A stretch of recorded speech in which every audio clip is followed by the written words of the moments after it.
Okay, we're live. We are live. I'm going to press post on the social media to bring some people in to the chat. Ja, liebe Blau-Weiss Linz, besucht auch unseren Marschsport. Hello, everybody. I'm going to wait for a few people to join us. I'm going to wait for my man Alex, who you can see beside me, to join me in the chat as well. But we're here in Austria, sunny Austria, noisy Austria as well. And I can see some people coming into the chat. Harvey Davis. Good afternoon, Harvey. Thank you for joining us. We thought we'd take an opportunity to have a little chat with you ahead of Town's first pre-season game against FC Blau-Weiss Linz. Kick-off in just under 45 minutes' time. We've got some team news. We've got the first half team, which I'll run through in a minute with you. There's going to be an entirely different 11 in the second half. Maybe some few subs on top of that as well. I'll bring you in, Alex, as well. There he is. This might sound a bit strange because Alex is here and he's also on another screen, but because it's so noisy, we need headphones in for you to hear us. Right, I've got a few people coming in now. Hello, Steve Wallace. Hello, Mike Baker. How's the sound, everybody, before we continue? Is this noisy? Because the PA system is very noisy. Can you hear us all okay? Give us a thumbs up in the chat if that's good.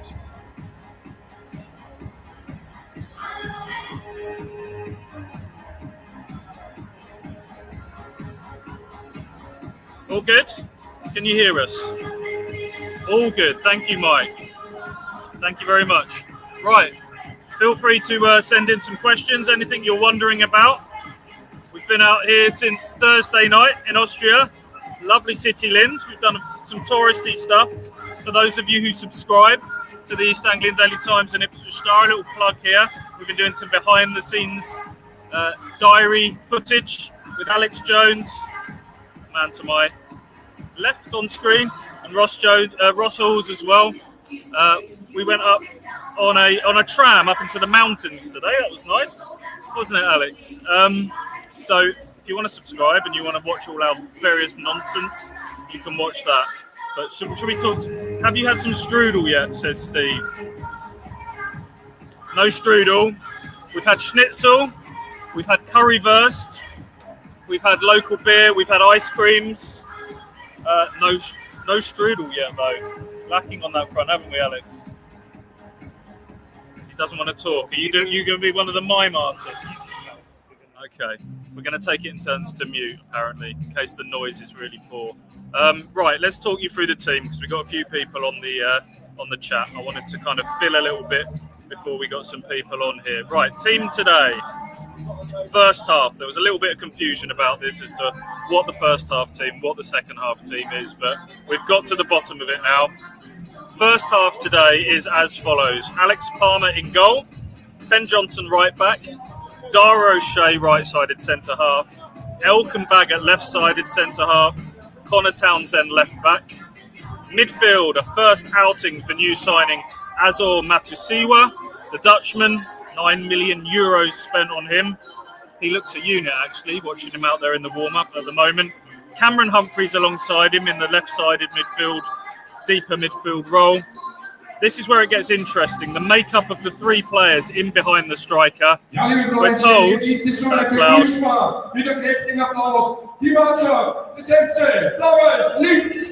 It's, as you can hear, the Blau-Weiss Linz players coming onto the pitch. Jack Clark on the right wing.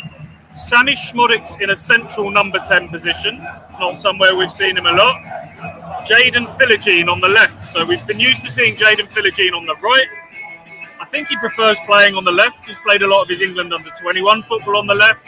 Kieran McKenna's alluded to the fact that long-term, that's somewhere he sees him. So he's starting on the left today. His first outing since he did his knee against Liverpool, Alex? In January, was it? That he did his medial knee ligament injury.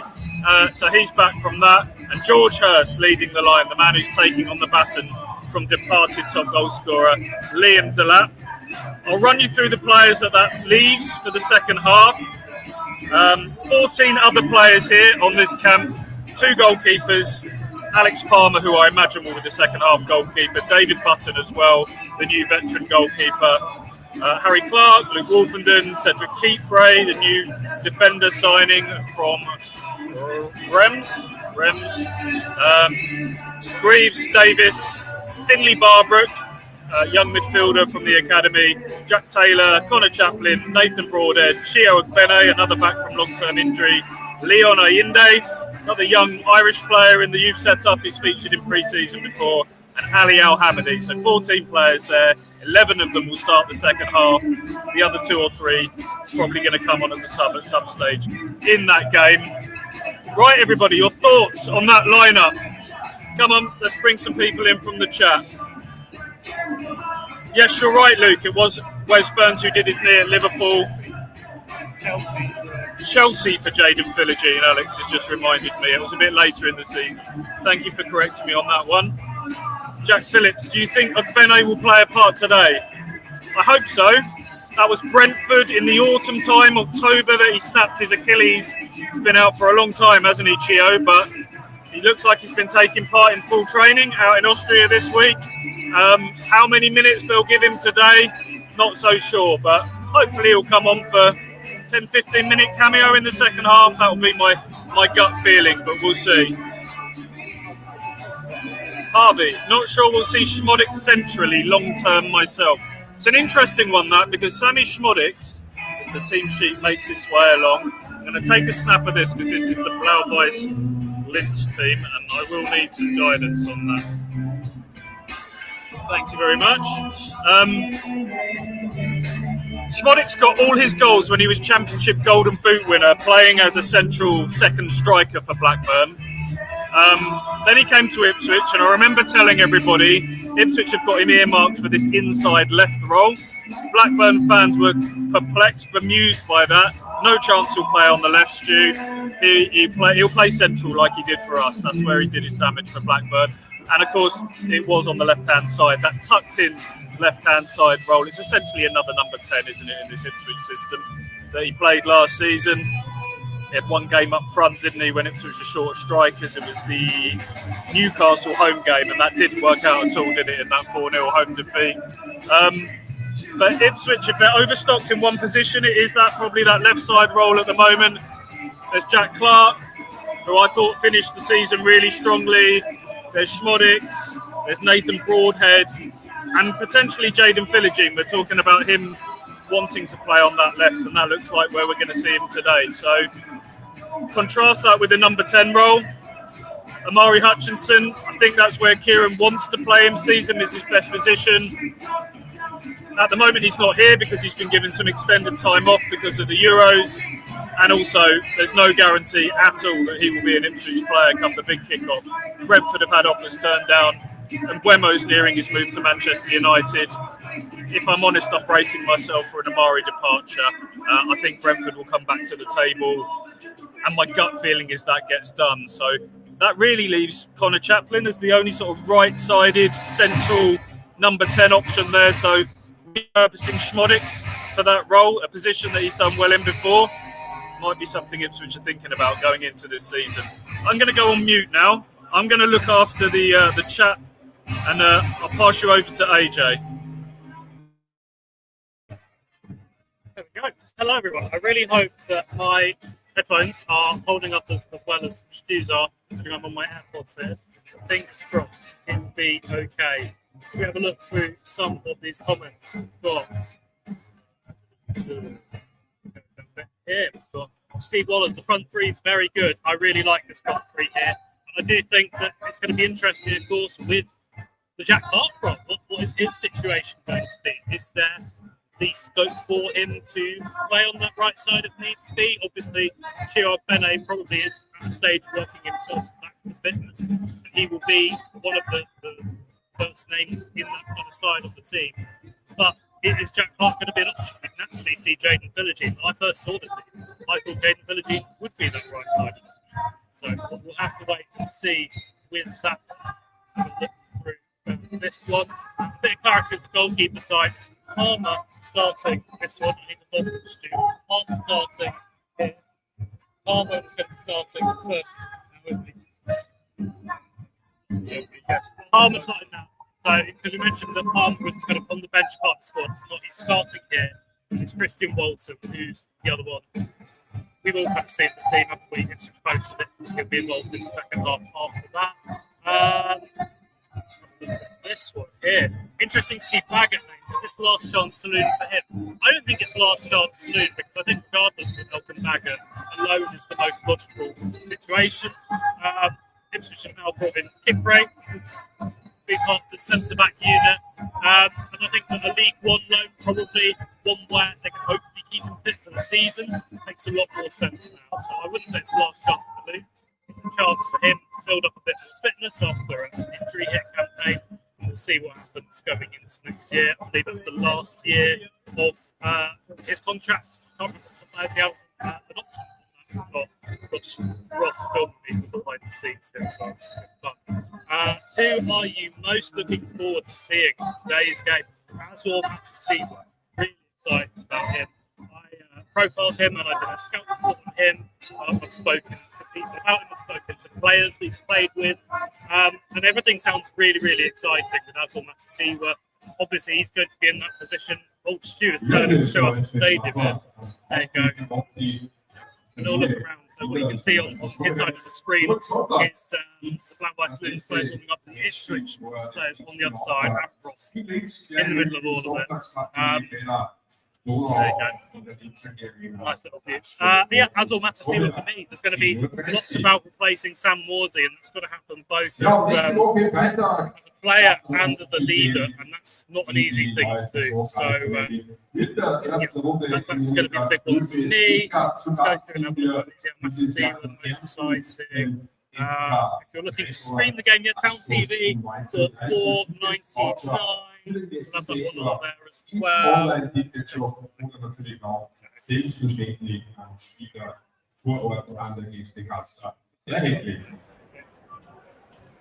Right, I'll take back the baton from Alex because I'm told that the microphone is not great on Alex's end, so I don't know if you've got some different headphones that you can switch to. Is things a bit better with the good old-fashioned solid wired headphones? They do the job, don't they?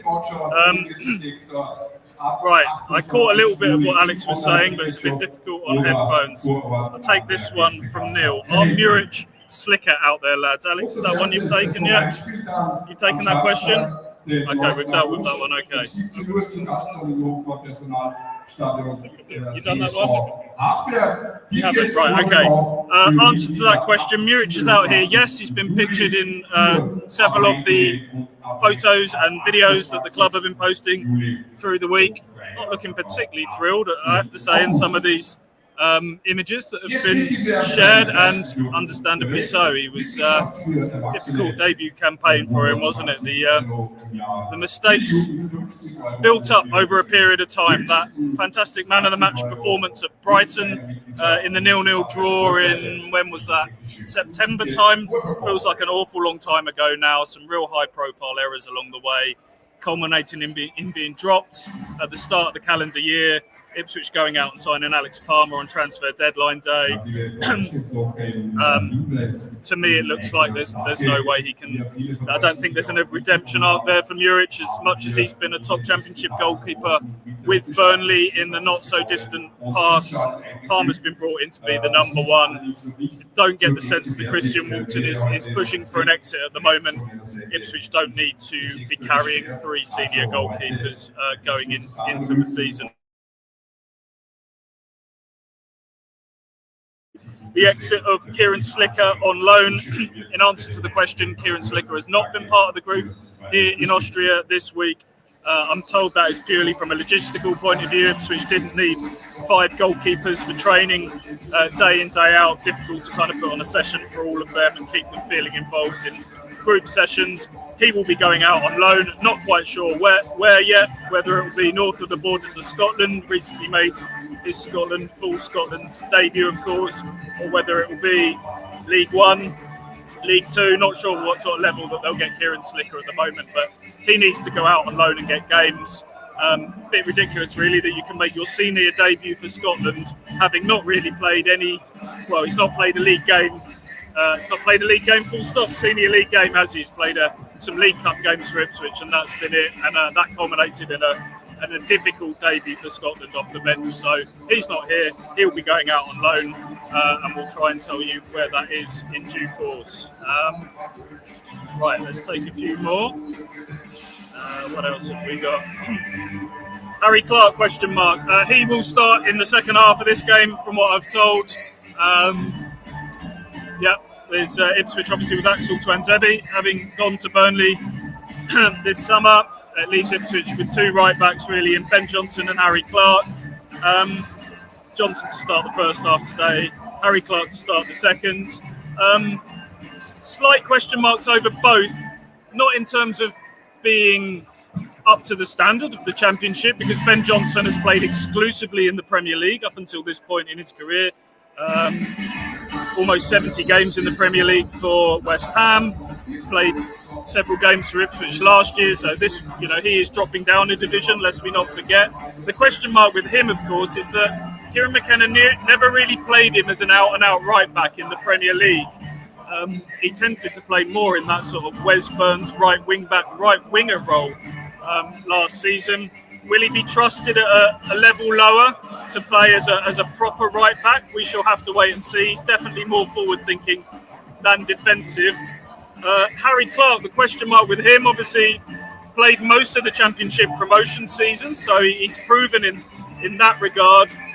Last season, straight after the promotion celebrations, he underwent surgery on both Achilles, put him sort of behind schedule, really, in preparation for his first ever season at Premier League level. Then he had that really difficult game at Brentford, where he had the harsh red card, the harsh penalty, the unfortunate own goal, and then ended up going out to Sheffield United on loan in the second half of the season. And then he picked up a foot injury there, which meant that he couldn't be involved in the playoffs at the end of the season. So really hoping he can get a full pre-season under his belt and give himself some better foundations going into this season. So my gut feeling at the moment is that Ben Johnson, from an experience and a fitness perspective, is probably ahead of those two in terms of the starting right-back berth at the moment. Do Ipswich need another right-back? There's a 25-man squad rule to fit within, and I think there's probably other priorities in terms of areas of the squad. So that's my feeling on the right-back situation at the moment. Alex, shall I give you these headphones? Will that work? Right, let's do that. I'll pass the headphones back over to Alex.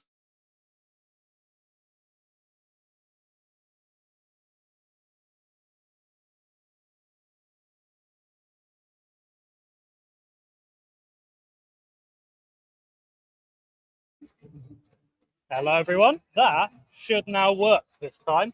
Sorry about the issues with the AirPods. AirPods are not great. Now, can someone ideally give me just a thumbs up to let me know that you can hear me? That'd be really nice, if possible. Just to make sure that the audio is all right from this side.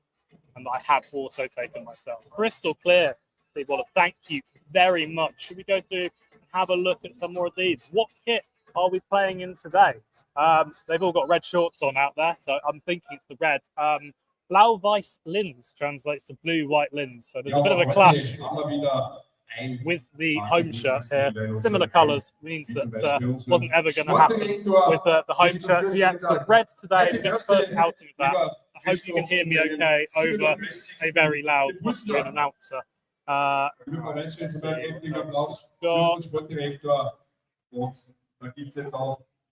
Stu back here. Wow. Let's have a look at this one.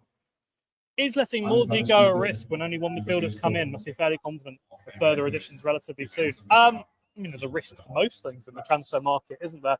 Is it a risk at this stage? Probably not. The season doesn't kick off for, another 3 weeks or so? And I think that there would be a confidence that Ipswich can go and recruit another midfielder in that time. Ultimately, there is at least the base of a core of a group to be had there with Matthew, with Cameron Humphreys and Jack Taylor. That is not going to be the midfield for the entire season. We're only a little bit into pre-season, and Town knows that they're going to need more bodies through the door. I remember talking to Sam Morsey towards the end of last season. This was before anything was confirmed with his future. And we asked him about the midfield revamp. He said, well, 3 players have left in Mass and Jens Kjuster and Calvin Phillips, so 3 will need to come in. I don't think that's going to happen as a like-for-like, especially with Morty now going, but at least another 1, probably another 2, you would imagine will need to come through. Love the coordinated outfits. Hope you're having fun out there. Yeah, we've really done this quite well. He's got a cap. Also, as you might have seen, I put the shades on at the same time. I wanted to match up. But yeah, we've both gone white shirts. We're both in shorts. Mine look a bit like Sumitra. Stu spilled some coffee on his earlier today. Managed to get the stains out. Yeah, gone all right. Have we got? Is Hutchinson out there? No, Amari Hutchinson's having a well-earned holiday, and everything that comes with Amari Hutchinson obviously is out there. We know what the situation is. Stu's spoken a little bit about him earlier and what his future might be. Is he out here? No, but that isn't to do with transfer speculation at this stage. That is to do with the fact that he has been out with Euro under-21 with England at Euro under-21, scoring in the final there. To be honest, I think that's a tournament where he's probably raised his profile quite nicely, hasn't it? Given that his Premier League campaign wasn't amazing, he was brilliant out the Euros from what I've seen of him. Thought he was really, really good, one of England's top performers. So understandable that there is going to be that interest. Lots of thumbs up for the audio, brilliant. Afternoon chat, is Ross behaving as Stuart has tell any of you off yet? Stu doesn't tell any of us off. He just sits there and might glare at us if we've done something appropriate. Has Ross been behaving? Yeah, we've been okay. We've all been all right. People have subscribed. We've been able to watch some of our daily diary videos, what we've been up to out in Austria so far. We've been here since Thursday. It's a lovely, lovely place, Linz.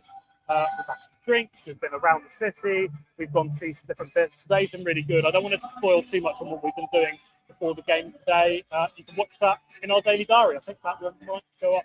I don't know when it'll go up, but it'll be soon anyway.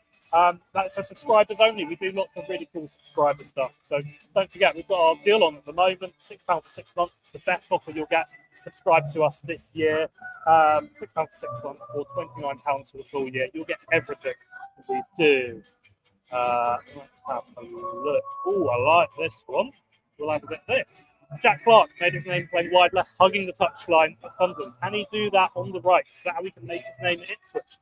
I could see that being something that could work. It's just such a drastic change. And I think that you can have wingers that are versatile and can play either side. We've spoken about JD Philogene doing that, although he has a preference.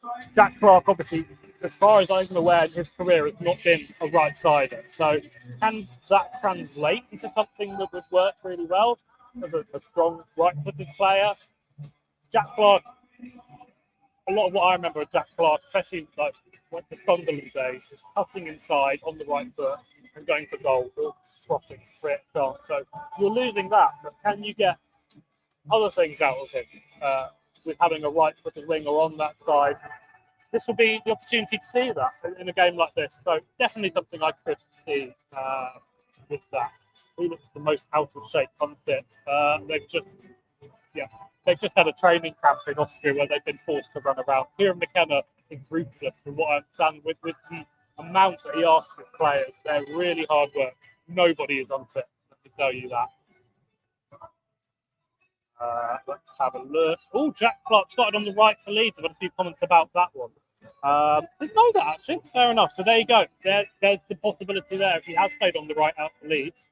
I think that it's just a different situation. Most of our memories will go back to the Sunderland where we think about his seasons at the Stadium of Light, where he was absolutely brilliant, and switching out to the right just doesn't feel right in my head. But I do think it's something that could work. What else do we have? It's really difficult to navigate these ones. Let's go Tyler Morton. I like a bit Tyler Morton. He is not someone that has been linked with Ipswich. I'm not sure if Ipswich is interested in him. He fits the profile.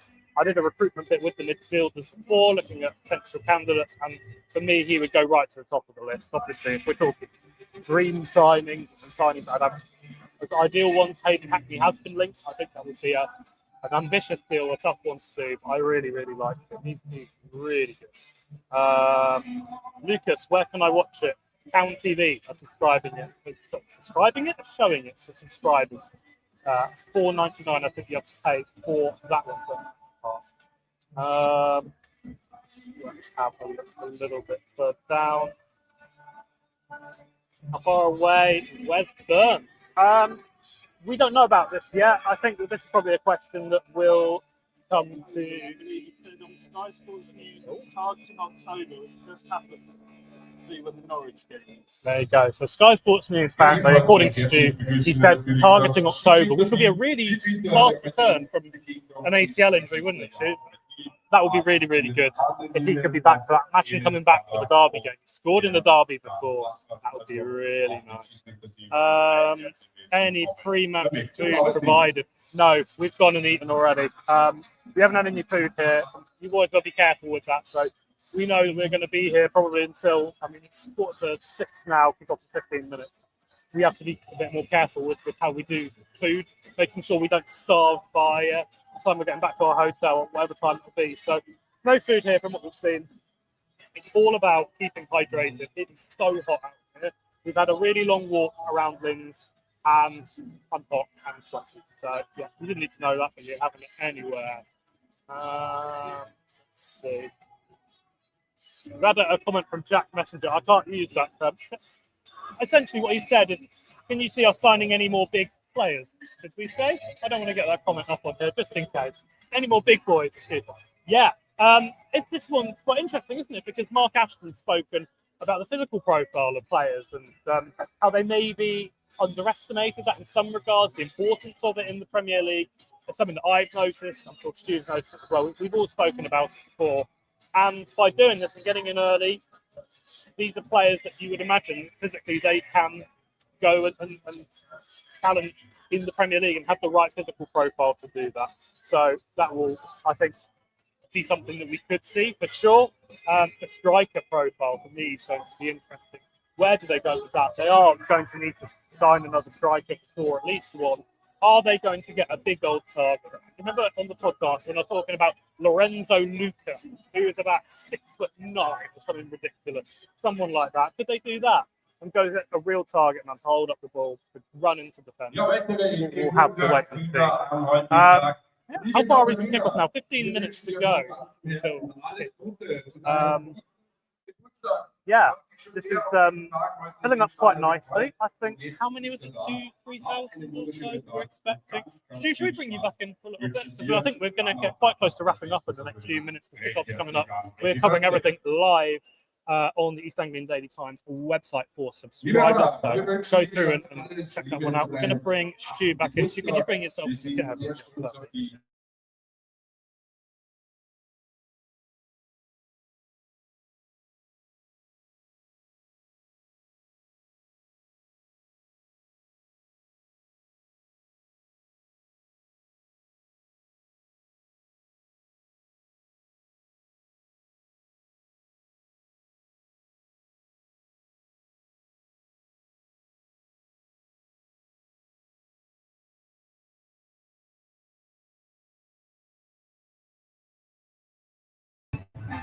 Schoolboy error.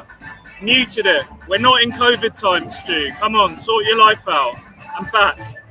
Is that better? Stefan Vasic, my original right-hand man at KOA Live 1. I think we messed it up, Stefan, didn't we? We didn't win on that night. But Stefan asks, like this feature, any plans for live pods this year? Yes, Stefan, there is. The plan, I think, literally, Linz fans making some right old noise over to my left-hand side. Fantastic. There is plans to do a couple more live in-person pods. We're in the process of signing that off, getting the venues sorted again. But hopefully one just before Christmas. We can make it a bit of a Christmas party. And then one towards the end of the season, which hopefully can be celebrating promotion. Fingers crossed. That would be nice. We're certainly all getting very, very nervy towards the back end of a promotion push at the very least. And then maybe do some more of these along the way as well. People seem to quite like these. They fit in with people's lifestyles. We can all jump on and do some of these live interactive ones along the way as a slightly different offering to the usual podcast. So, yeah, if there's demand, we'll do them. Absolutely.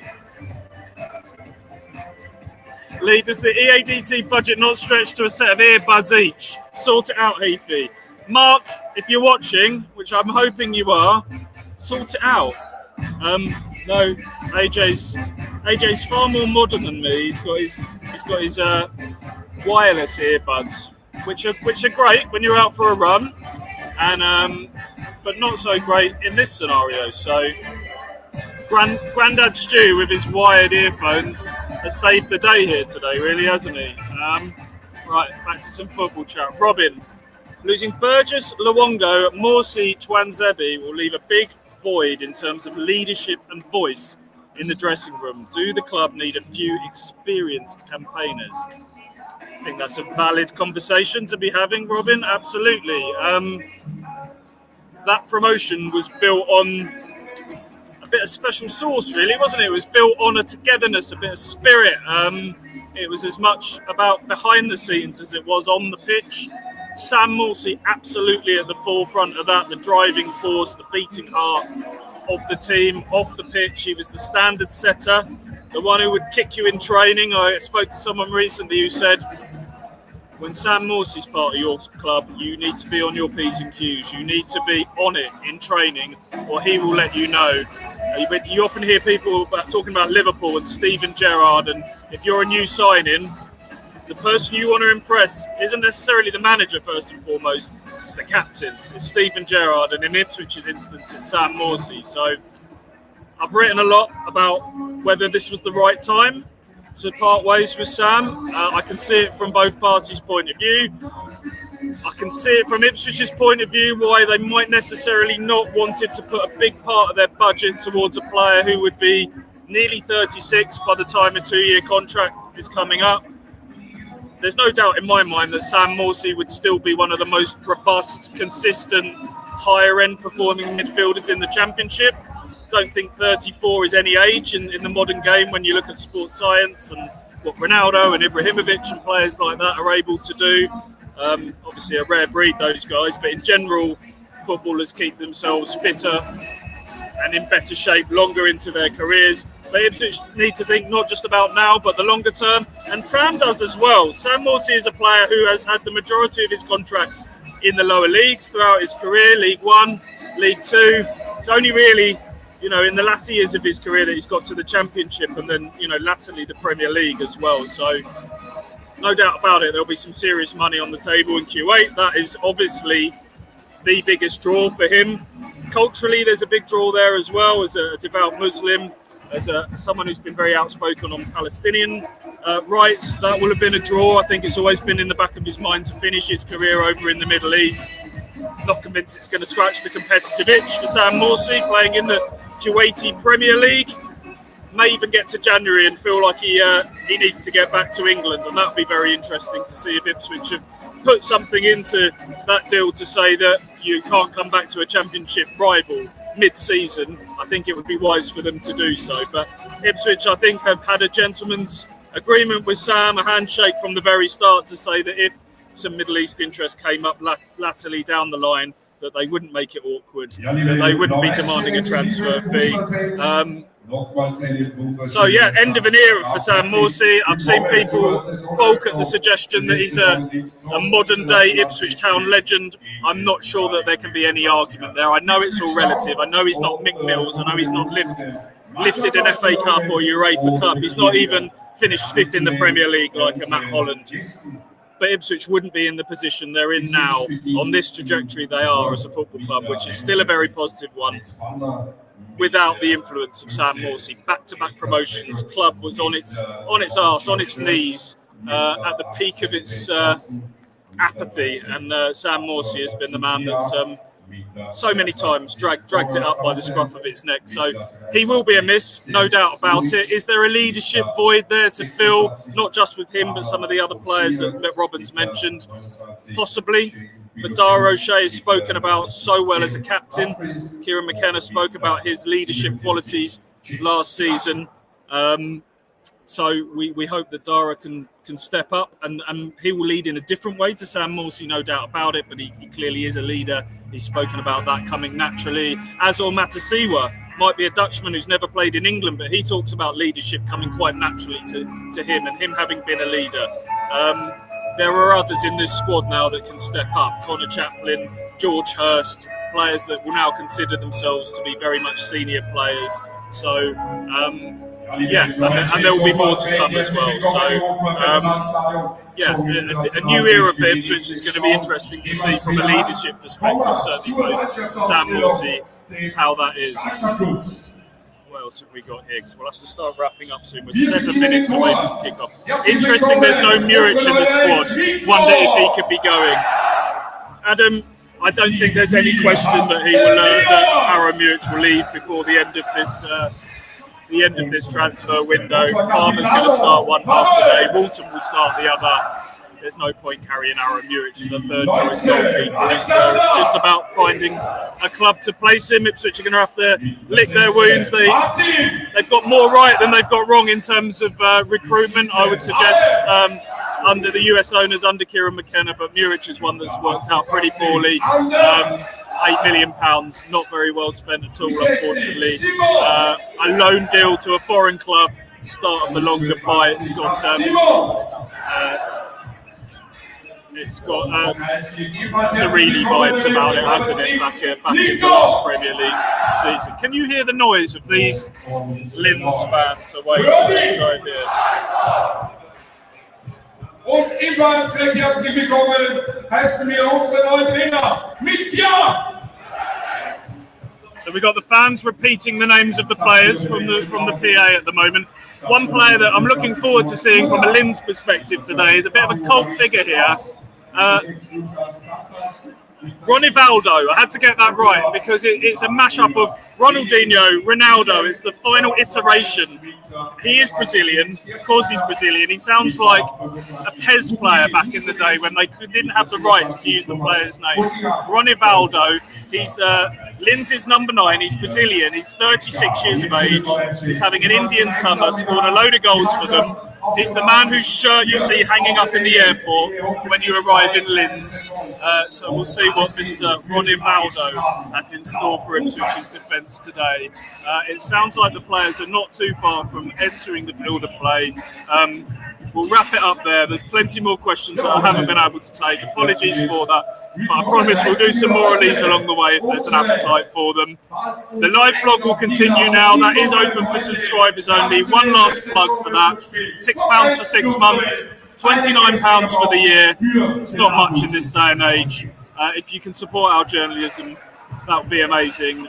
So I'll continue with the live blog on the website now. There'll be plenty of quotes from Kieran McKenna, players, match ratings, not ratings today, but Alex is going to give you an idea of how every player has played today. I'll give you some observations first thing tomorrow morning. We'll leave it there. Thanks for watching. Say goodbye, Alex. Bye, guys.